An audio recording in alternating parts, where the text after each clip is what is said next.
My name is Amy Patel, and I'm the medical director at Phillips Academy Andover. Welcome to the first annual Independent Secondary School Health and Wellness Summit, advancing our commitment to the whole student and the whole community. I am so very excited that this day is here. When this idea first started to percolate to host a health and wellness summit with our peers, I had hoped that we might have 50, maybe 75 colleagues join us in a dialogue around important health and wellness issues. Today, we have approximately 145 people from 64 primarily independent secondary schools here. Wow. In addition, we are joined this session by the 8 Schools Association heads and trustees who are having their own meeting this week at Andover and chose to spend an hour of their busy schedule with us.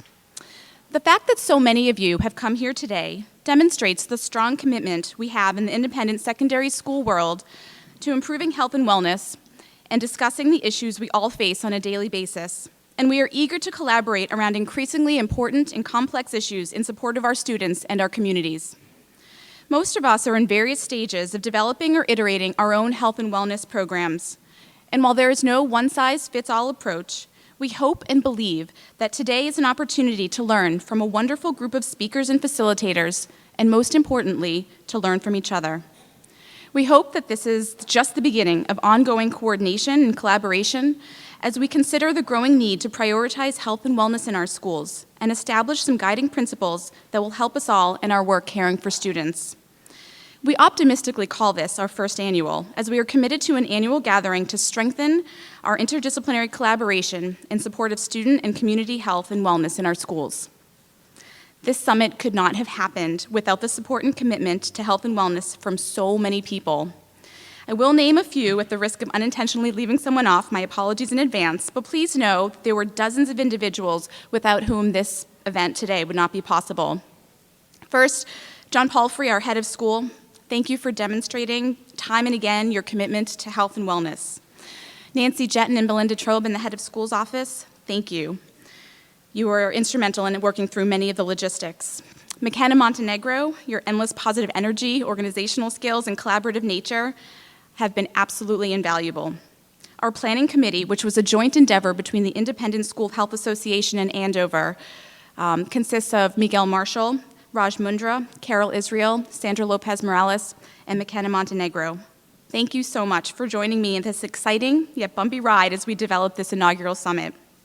And to all of those departments that are instrumental in pulling off an endeavor of this magnitude. They're highlighted in our brochure, but I'd like to name them: our catering department, the 8 Schools Association, the Independent School Health Association, Phillips Academy AV, Dean of Students, Dean of Studies, the Head of School's office, our Office of Physical Plant, Office of Technology, Public Safety, all of my colleagues in the Wellness Center, and the Tang Institute. Thank you all. So to kick off today's program, I am incredibly excited to introduce our keynote speaker. Rebecca Sykes is the former Associate Head of School at Phillips Academy. During her 40 years at Andover, Becky served in nearly a dozen roles, from part-time receptionist to acting head of school and associate head of school from 1996 to 2013. During her time at Andover, she served in many additional official and many additional unofficial capacities. She was a liaison to the Abbott Academy Association, advisor for the Girls Leadership Project. She was a cluster dean, a former college counselor, former dean of our Office of Community and Multicultural Development, and she wore so many other hats. A graduate of Harvard University with a Bachelor's of Arts and Simmons College with a Master's in Social Work, Becky was the ultimate care coordinator as associate head of school, a role in which Becky oversaw all of residential life and student support, including medical and psychological services, spiritual and religious life, community and multicultural development, and athletics. Becky and her husband, Elwin, also a faculty emeritus, managed to find time to take care of their own family and raise 3 sons during her time at Andover, PA alum Emmett, Elliott, and Emerson. In 2013, Becky left Andover to become the president of the Oprah Winfrey Charitable Foundation. In her role, she is intimately involved in the Oprah Winfrey Leadership Academy for Girls in South Africa, and she continues to be a strong advocate of health and wellness for students and communities. Becky is a compassionate leader who is always focused on creating and sustaining a thriving community. She practices wellness, balance, and empathy in her own life. On a personal level, Becky hired me into my current role. She was an incredible mentor and has continued to be a friend and role model to me and to so many others. So at this time, please join me in a warm welcome for Becky Sykes.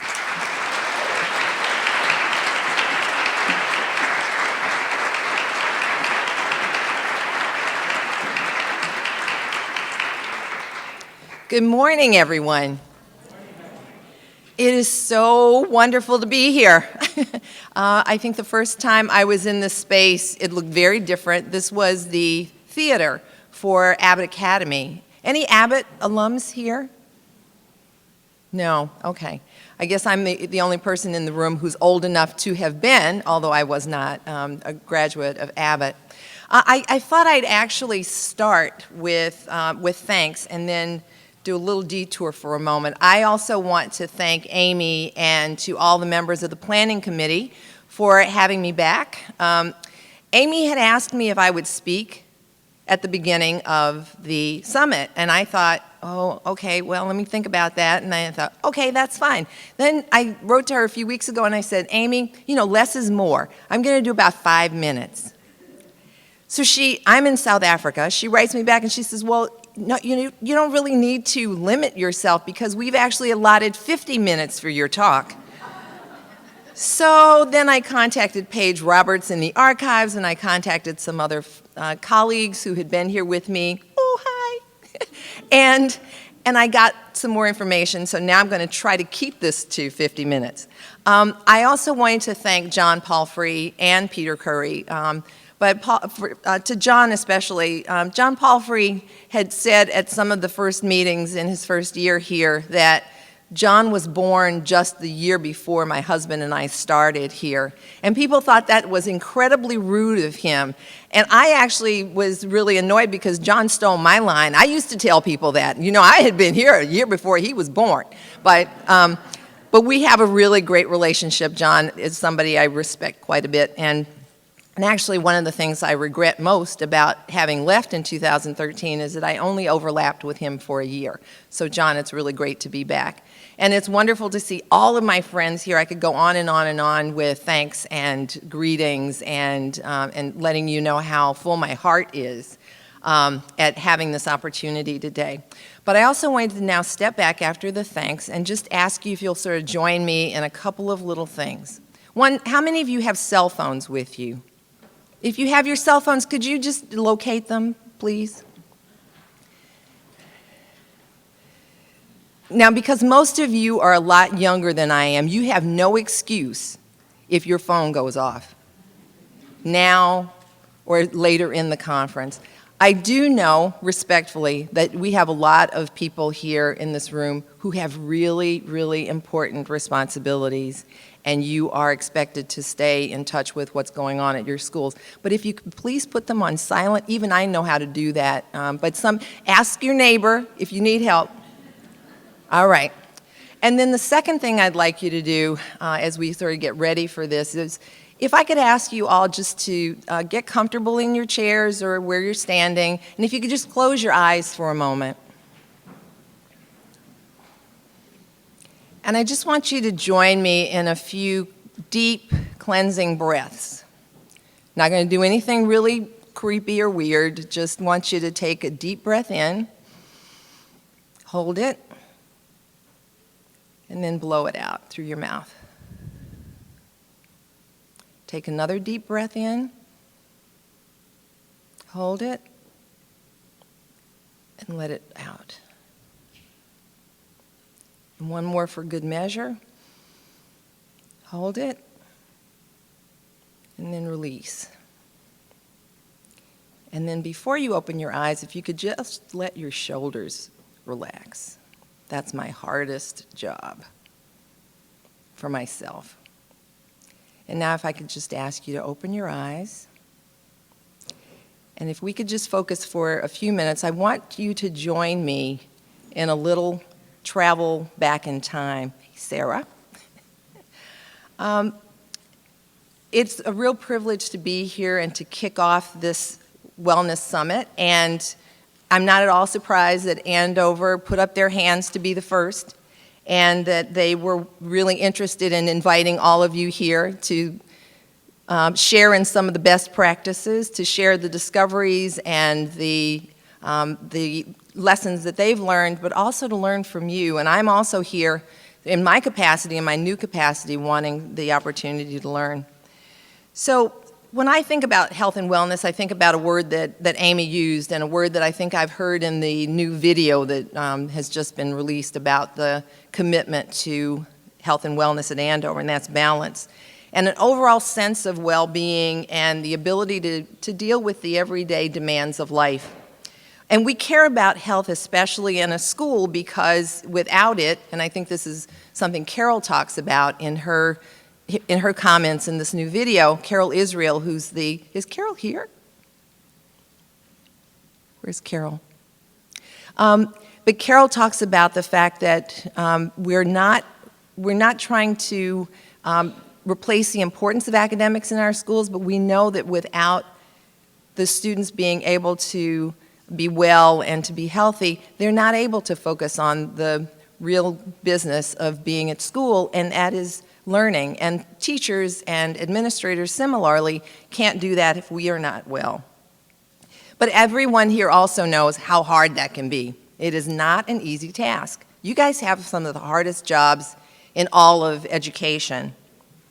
Just for starters, we have trouble figuring out how to get all the things we want to do on our to-do list done, and then still be committed to our own physical, emotional, and spiritual self-care.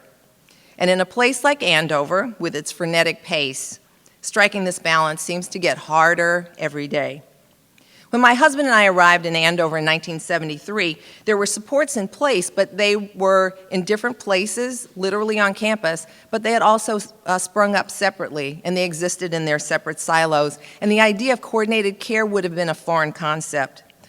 The school had shared its campus for 100 years with a seminary, so one could reasonably assume that in those early days, there was time each week for religious practices and reflection. But the school had been in existence for 125 years when it began to formalize medical care for its students. In the book, An Old New England School, A History of Phillips Academy Andover, the school's 10th headmaster, Claude Morphese, writes, "In Headmaster Cecil Bancroft's day, Phillips Academy had no facilities for treating sickness, and the principal spent many an anxious night, apprehensive lest some epidemic might start among the boys.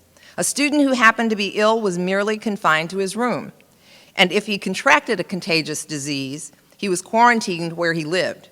Even with these disadvantages, a remarkable record was made, for during 17 years of his administration, Dr. Bancroft was able to say no student at Phillips Academy had died under his charge." So I'm not sure if that's setting the bar really, really low or really high. Couldn't figure out. In 1911, it was clear that health services needed a home and a program. So thanks to a $30,000 gift from the aunt of 3 Phillips Academy graduates, Isham Infirmary was built. Guy Lowell was the architect, and Frederick Law Olmsted of New York Central Park fame, the landscape architect. It was hard in 2012 to walk through the old building with hallways that conjured images of Nurse Ratched and the closets that had buckets for the leaky ceilings, and think of that building as ever having been cutting edge, but indeed it was. According to the Andover Bulletin of 1913, quote, "Now there are provided in the small hospital," because it was actually a hospital, "all of the devices with which the good men of medicine contend against ailments.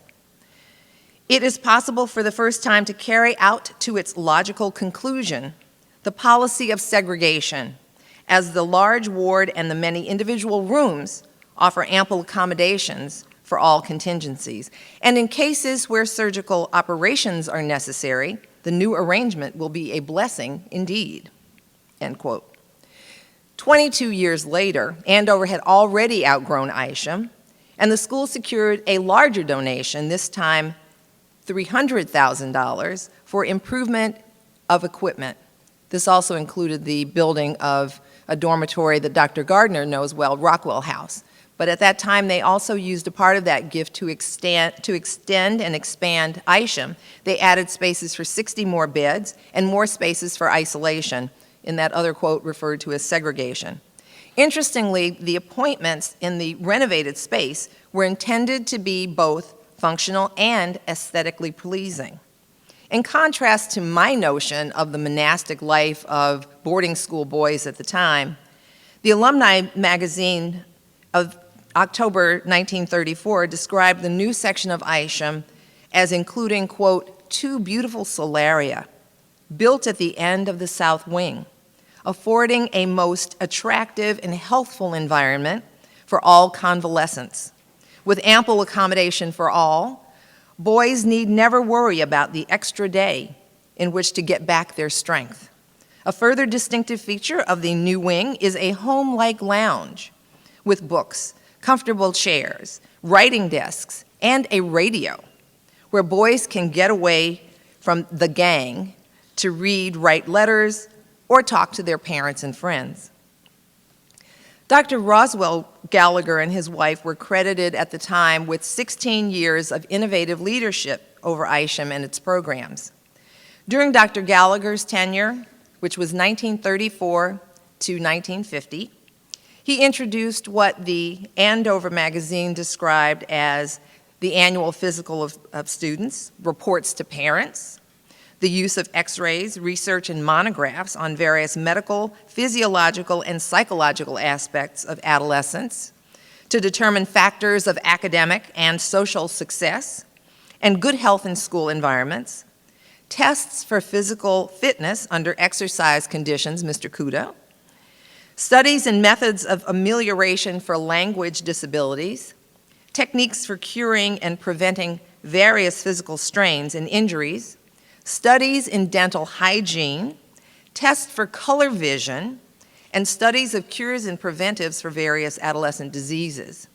The research at Andover was published in scientific journals as well as in publications such as The Atlantic. And while the boys often served as test subjects, as you would conclude, reports at the time suggested that the students actually benefited from Dr. Gallagher's holistic approach. Now, Dr. Gallagher's successor, Dr. Donald Miller Clark, no relation, was especially known for his special interest in improving methods of training and protective devices for the Andover athletics teams. He knew that orthopedic injuries and emotional problems were the stuff of adolescent medicine. The headmaster between 1948 and 1971 was Colonel John Mason Kemper. In Johnny Kemper's time, conversations about coeducation and the merger between Abbott Academy and Phillips Academy accelerated. But tragically, Johnny Kemper died of lung cancer in his late 50s, so it was under Ted Sizer that Andover finally admitted girls to its student body and hired more women into the faculty. When my husband and I arrived here in 1973, the school's physician was Dr. Frank Sewell. Does anybody know that name? Okay. Oh, okay, we should talk.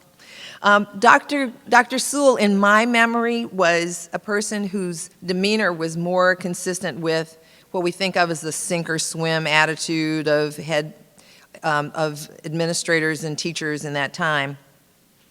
He cared for students at Isham Infirmary who were ill, patched them up, and sent them promptly back to their routine. There was no sleeping room or fatigue room or whatever you want to call it, and I suspect the communication about students with teachers, coaches, and house counselors would have been brief and practical. Jane or Joe is sick. Jane or Joe is receiving treatment. Jane or Joe is now ready to return to classes. Isham Infirmary was strictly Dr. Sewell's domain. Meanwhile, in the late 1960s, a former fraternity house was repurposed as the out-of-the-way, dimly lit home of the counseling center with lots of pillows. Carl Rehrig, who came to Phillips as an English instructor, and Zanda Kubler-Merrill formerly of the Abbott Academy faculty, joined forces in 1973 and formed the backbone of the counseling program. Carl looked every bit the wise old prep school educator with his tweed jackets and impressive mane of white hair. His counterpart, Xanda, was the quintessential Earth Mother. She wore long, flowing skirts, often in some shade of purple. The students who entered counseling with them could be referred by deans or house counselors or teachers or coaches, but many of them found their way to Graham House on their own. The counselors were eyed with suspicion by the majority of the faculty, and there was not so much confidentiality as secrecy around their going to help for help. Colleagues were actually known to say that going to Graham House was a waste of time. This or that student needed to just pull up her socks and get on with it. Students themselves felt the stigma attached to consulting a therapist and tried to slip into the building without being seen by their peers, lest they be derided as crazy. But 1973 was not only the year I graduated from college, yes, you may do the math, and arrived in Andover as a faculty spouse. It was a pivotal year, 1973, for this school. With the intake of female students, Phillips had to face up to the challenges around sex, not to mention drugs and rock and roll. We now had boys and girls sharing a campus, and the matter of parietals or room visiting arose.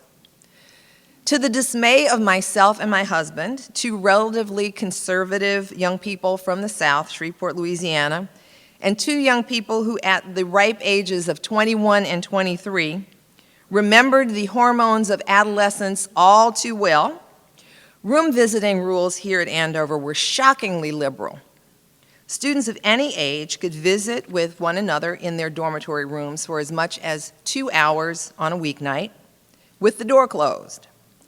Students occasionally paced out, was that a gasp I heard?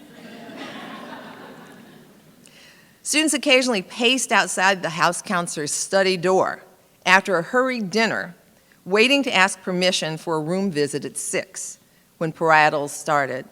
On the weekends, visiting could begin in the mid-afternoon if a student was not involved in sports, and extended until almost sign-in at 11:30.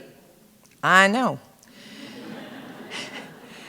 As you will also know, 40 years ago, parietals applied only to couples of opposite sex. There was no acknowledgement, as there is now, of the fact that by not including them in the rules, same-sex couples had neither the restrictions nor the protections afforded heterosexual students. I'm pleased that over time the faculty took a hard look at the developmental needs of high school students and realized that having more supervision had nothing to do with disrespecting our students and everything to do with keeping them safe and helping them to make good choices. In 1979, Dr. Roy Weymouth led a groundbreaking move to provide gynecologic services to female students on campus. It had taken 6 years of a co-ed school for Andover to make this leap, but faculty were divided because they said, well, you know, this is generally a community of very healthy people. Students don't really need that.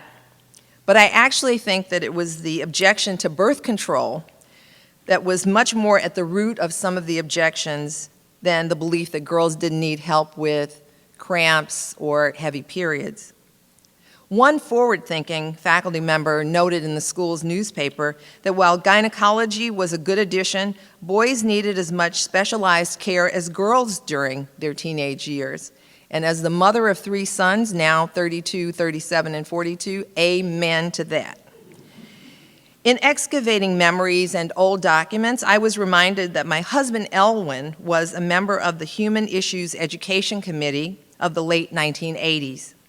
He recalls that the committee established as part of a long-range planning initiative was intentionally diverse, its composition assuring that different perspectives were put into the mix.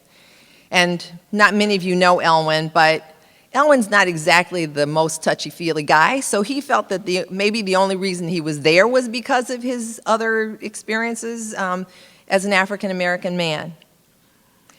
By the 1980s, there was growing concern about helping students navigate stress, depression, interpersonal relationships, sexual behavior, sexual orientation, substance abuse, eating disorders, dishonesty, and self-harm. The long-range planning process afforded an opportunity to be more strategic, more proactive about these health concerns and many other campus-wide matters. Since he collaborated to develop the antecedent to the health curriculum Andover currently follows, I recently queried Vincent Avery, instructor emeritus in philosophy and religious studies and former dean of studies. Vin responded, under the heading Human Issues, the particular course for lowers, which was 10th graders, the course was called Self and Community. I believe it was a confluence of ideas from the Human Issues Education team in March of 1989, Scylla Bonnie Smith, the Assistant Dean of Students, Elwin and Company, and a curriculum committee which suggested a required ethics course that prompted the acting headmaster at the time, Peter McKee, to ask Kathy Royal, Scylla, and myself to sit together in Phillips Hall during the summer of 1989. We came up with a report to the Long Range Planning Committee and a memo to Don McNamara, the headmaster at the time, that laid out the rationale, course description, and the first teaching assignments. After that, well, it just evolved and many, many people played a role.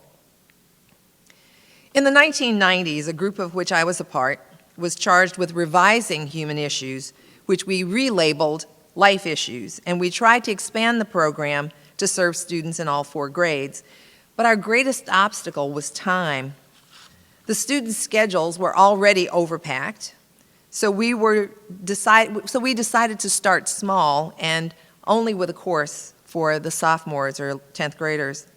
The class was an addition to their schedules, but it was only a one day a week commitment for about 90 minutes at a time. It did help that one of the members of our planning group was the Dean of Studies and an ethicist, and he smoothed the way for faculty to adopt the program. Always good to have friends in high places. There was no homework, and while the course was required, it was graded pass-fail. Life Issues had ground rules that called for civil discourse, but we wanted to encourage students to speak their minds, and we aspired to create enough trust that they would disagree with one another and with us as their teachers. Essentially, the course was meant to take the place of discussions with parents and siblings around the dinner table. Our lessons dealt with self-awareness, relationships, culture, responsibility, isms, decision-making, loss, stress, and coping. We struggled with how to address socioeconomic differences, finding it especially hard to broker those conversations between and among students who were at 2 ends of the wealth spectrum. We felt it would be really powerful to engage them in that discussion, but we were fearful of setting kids up. We didn't want to draw attention to all the poor kids, and similarly, we didn't want to cast all the rich kids as villains. Oddly, we were much more comfortable by the 1990s speaking openly about gender and race, and the establishment of the Gay-Straight Alliance on campus had even given us a shared language around sexual orientation that made that conversation possible. In terms of the 9th, 11th, and 12th graders, we didn't give up altogether, yet the best we could manage was to sprinkle special programs throughout the year. They mostly occurred on an evening here or there, but occasionally led to reshuffling the entire week. As much inconvenience as these programs sometimes engendered, enough faculty members believed in the importance of addressing drugs and alcohol, AIDS prevention, and date rape awareness that Scylla, our beloved assistant dean of students at the time, succeeded in squeezing out concessions. With the backing of 2 heads of school, Scylla, who was as much a rock star as the other one-named celebrities, think Cher or Beyonce without the revealing costumes. But Scylla may have single-handedly done more in that era to advance health and wellness education than any other individual in the school. Fast forward to 2005, when 14th head of school, Barbara Chase, charged a visiting committee to review our health and psych services program. Some of you guys know the names Tom Hageman and Jack Turco. They were actually two members of that visiting committee. At her core, Barbara Chase felt a tremendous responsibility to keep students safe. These students who were in our care and away from their families during the turbulent adolescent years. As with Dr. Bancroft, the thought of a student's being unsafe, or worse, kept Barbara up at night. But whereas Dr. Bancroft feared an epidemic, Barbara feared more insidious internal and external factors, threats that might lead to the loss of a student. Actually, on a late February night in 2000, the worst did happen when a student took his own life, and we redoubled our efforts to support students from all sides. In 2005, the visiting committee, consisting of alumni and parents, all of whom were trained clinicians, came to campus and looked at what we were doing both on the medical side on the counseling side, and also looked at our health curriculum. The panel included the medical directors and consultants at colleges and schools, psychologists, psychiatrists, alumni from before and since the merger, and a balance of men and women. I provided the ethnic and regional diversity and the view from within. The committee's findings and recommendations coalesced around the need for coordination and collaboration across disciplines and the destigmatization of psychological counseling. We recommended that medical and psych services be housed together to increase the effectiveness of support for the students. Thank you, John and Peter and others, for having heard that call. In 2007, a multidisciplinary team of faculty and administrators reviewed the decade-old life issues curriculum. One of the most important aspects of the review was that we more deliberately drew on the perspectives of the physical education and health instructors and the athletic trainers, whose work with students is equally valuable. Why it took us so long to include them, I don't know, and actually is a little embarrassing. I'm sorry, Mike. From the 2007 review, life issues morphed into personal and community education, called PACE. PACE became what we'd hoped for from the start, a course that was co-taught by a trained senior and a faculty member. To the extent possible, we mixed the teaching pairs by gender and ethnicity. Where we couldn't achieve both, we ensured that we had at least some variety in each pair. As Vincent Avery noted in one of his emails to me, we are so much more effective when we broaden our viewpoint. Describing the process of which he had been a part in the 1980s and the early 1990s, Vin wrote, "You asked for a little personal input looking back at that process? Well, I think the whole final paragraph of the report to the Long-Range Planning Committee says a lot. We want to emphasize, once again, the long process of mutual education for faculty that this and similar projects entail. We brought to this discussion suspicion of one another's perspectives and feelings of territoriality. The long conversations required patience and involved a good deal of just hanging out together. The building of trust and a common perspective took time, but in the end, it was very productive. When we keep up the mutual education and trust building among faculty, we do better. When we neglect it and push one perspective too hard, we do less well." On that point, let me make a confession. Amy is very prone to giving me too much credit. I just want to say one of the things that we talk about and used to talk about a lot when I was here was getting everybody together and coordinating care, getting people from each silo into conversation. So for the last 10 years I was at Andover, we had a student life team that met weekly. And people think that was so smart to get us all in the room together. Well, I wish I could take credit for it as a strategic choice. In fact, it was my way to cut down on the number of meetings I had to have with my direct reports. But in retrospect, it looks like such a great idea. So I'm really glad we did it. And it actually did lead to a lot of collaboration and cooperation with people who had a great deal of regard for one another, but because of their busy lives, just never sat together in the same room. And it's amazing what happened as a result of that. So I left PA in 2013, and there's been a strategic plan and a building project and a new program, and I thought about referring to it here. I think the only thing I want to say that leadership is really important, and it has to come from the head. You've noticed in my remarks up to this point that I've talked a lot about the headmasters and the heads of school, John's predecessors. But John's leadership has also given us a strategic plan that focuses very much on the things that matter here at Andover, that continue to matter, including empathy and balance. And so the program that exists now that I am not actually qualified to speak about because I haven't lived it is a result of the commitment that John and the trustees and the members of the team have put into this program.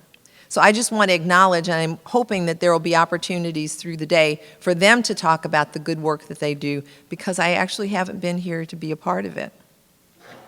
But the multidisciplinary approach at Andover has certainly also been very helpful at the school where I am now, or the school in South Africa that I work sometimes with.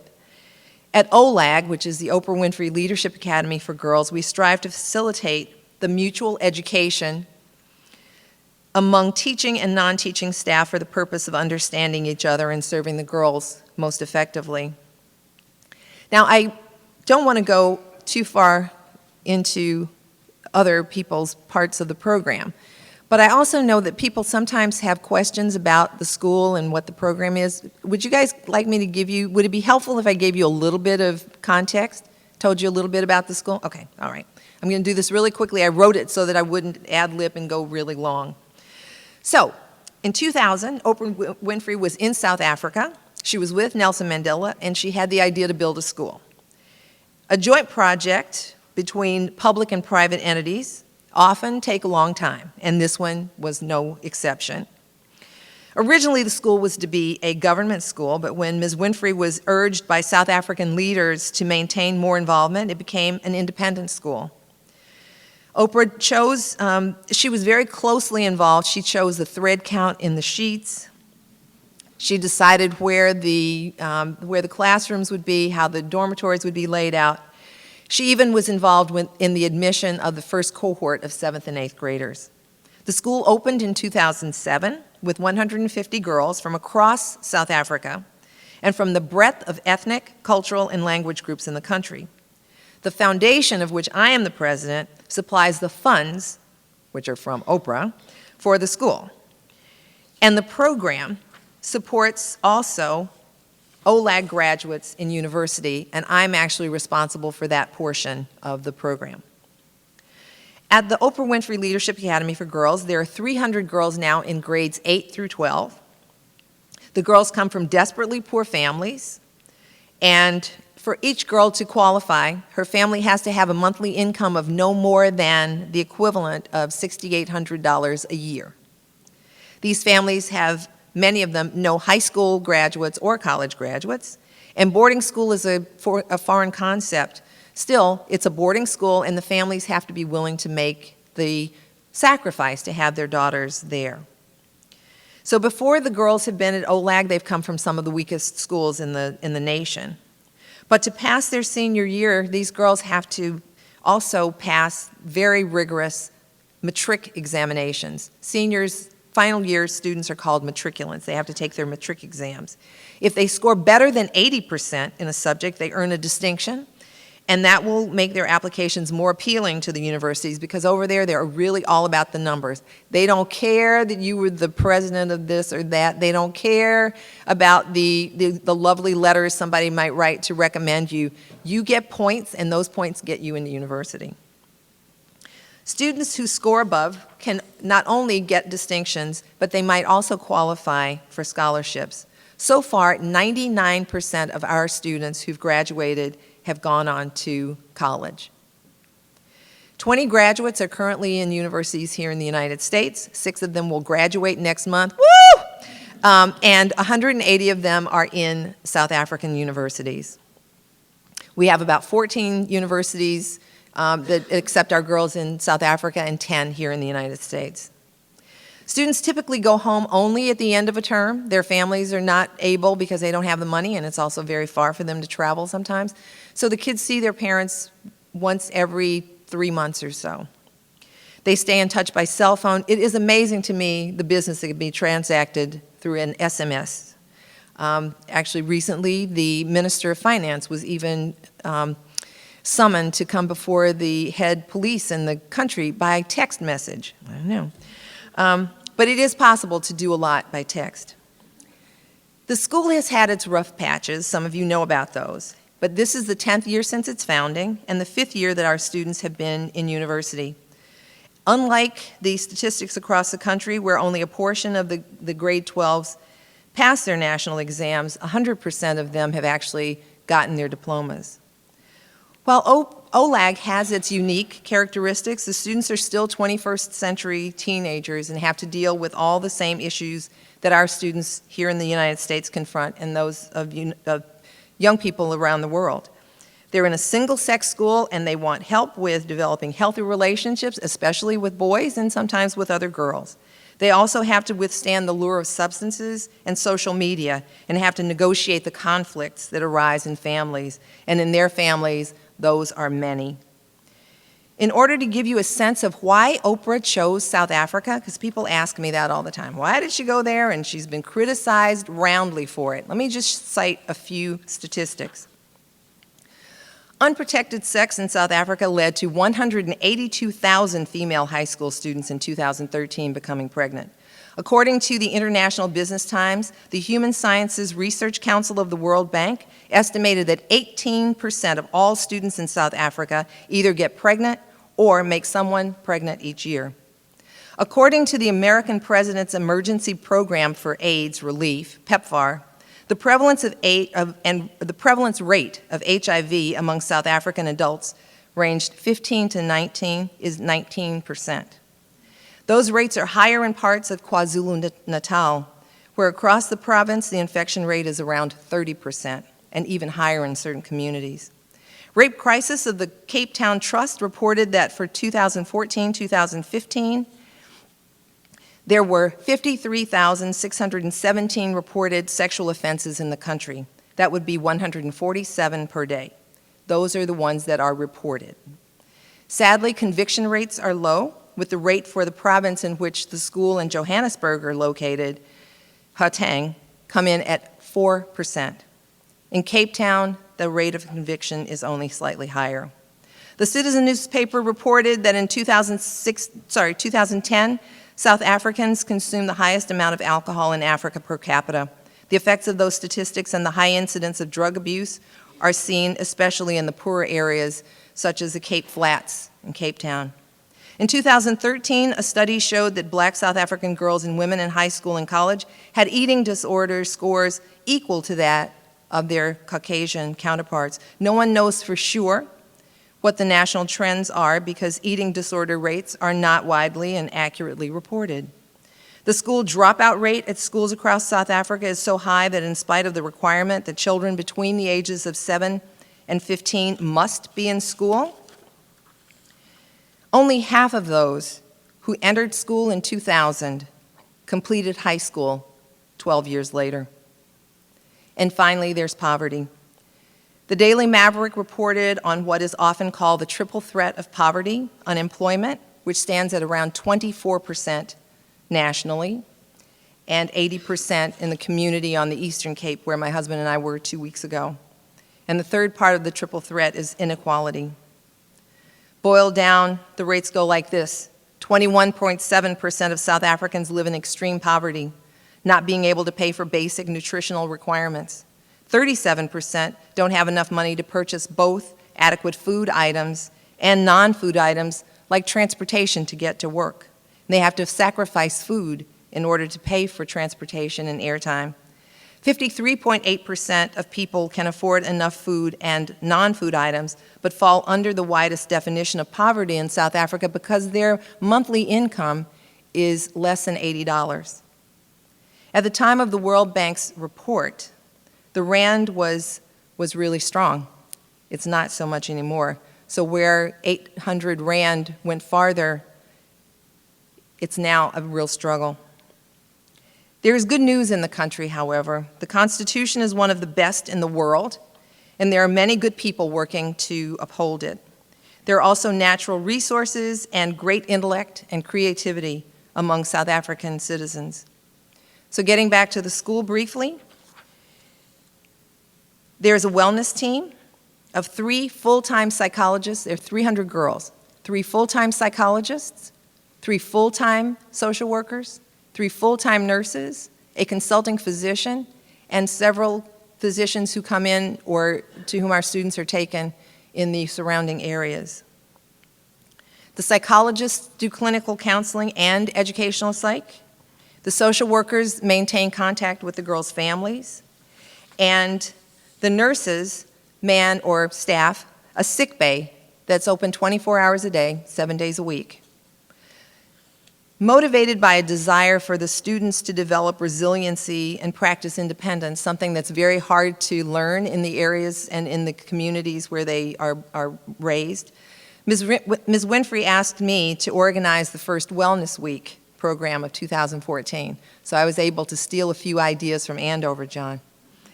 In a statement in the program book, she wrote, "The wellness workshops have been developed in collaboration between the wellness team and our guest experts, who include," and these are some names you may know, Dr. Blaise Aguirre of McLean Hospital and Harvard Medical School, Dr. Bruce Perry of the Child Trauma Academy and Northwestern School of Medicine, and, just for a little shake-up, Ms. Iyanla Van Zant of the award-winning television program Iyanla Fix My Life.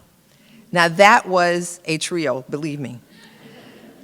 So Oprah said, "My hope is that at the end of the week, each of us will have committed to a skill or set of skills to draw upon when life becomes challenging." So the first Wellness Week occurred in 2014, and recently the Wellness Committee, made up now of students in the school, put on their second Wellness Week. But rather than being built around experts, the Wellness Week was made up of activities that students could organize and allowed everyone to find their joy. There was coloring on the floor of the gymnasium and a lunch outside on the lawn where students also engaged in traditional children's playground games. This type of day is especially useful for students whose lives before OLAG have not generally been free or fun. So today is a day for mutual education, and I look forward to what I can learn from all of you that I can take back with me to Henley-on-Klip, South Africa. Thanks so much for listening.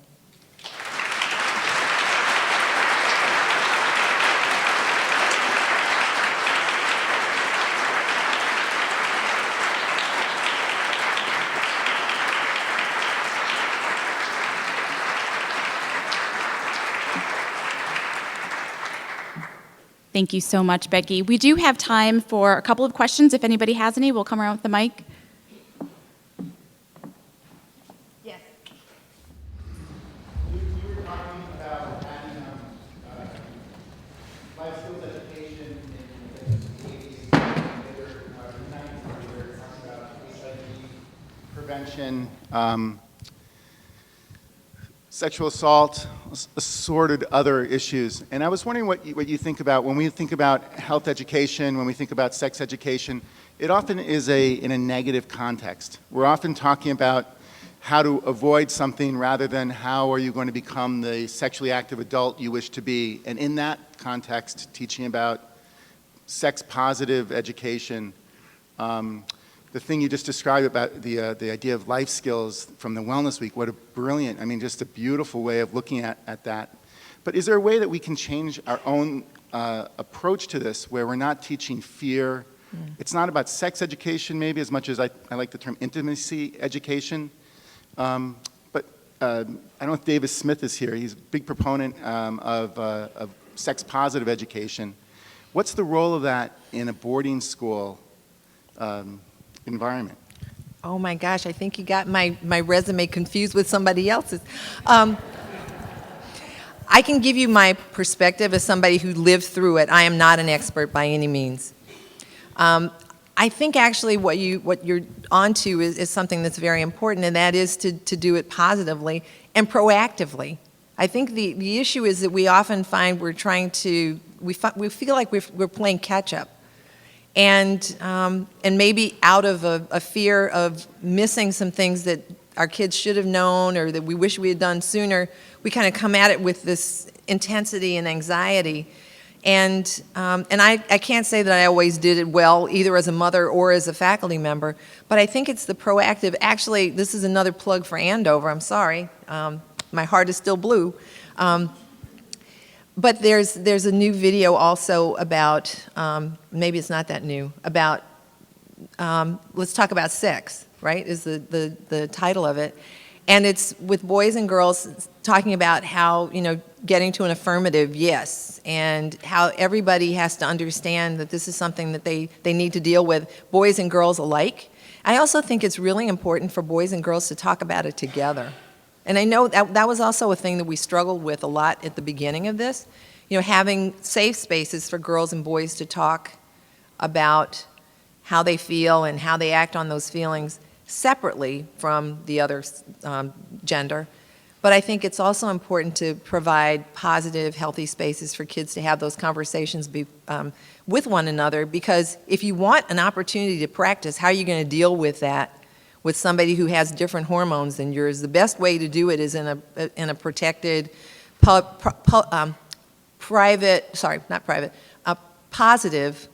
and proactive space where you can test out ideas and say, this is what I think, and what do you think?